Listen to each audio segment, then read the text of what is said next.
आज ना मला सुट्टी होती, कामापासून वगैरे सुट्टी नाही बरं का, दिवसभर कामं चालूच असतात. पण अद्विकच्या ड्युटीपासून सुट्टी होती, कारण आज यांनी घरी होते आणि त्यांचीच फरमाईश होती की काहीतरी युनिक असं खायला बनव, कारण रोज रोज भाजी चपाती खाऊन ना कंटाळा आलाय. तर म्हटलं चला अंडा मॅगी ऑमलेट बनवते. अगोदर दुकानाला जाऊन मॅगी घेऊन आले, त्याच्यानंतर मॅगी शिजायला टाकली.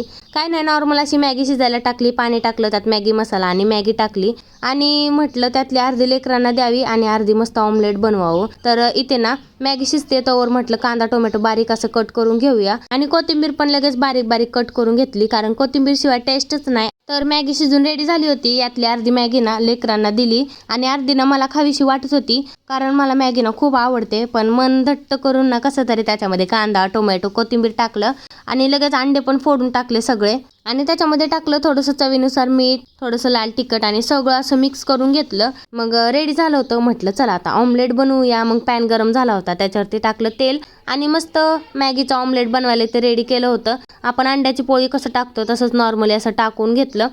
हे ऑमलेट ना म्हणजे असं अंड्याच्या पोळीसारखं होत नाही बरं का, एकदम असं क्रिस्पी होतं, कारण त्याच्यामध्ये मॅगी पण आहे ना, त्याच्यामुळे म्हणजे थोडंसं कडक कडक लागतं मस्त.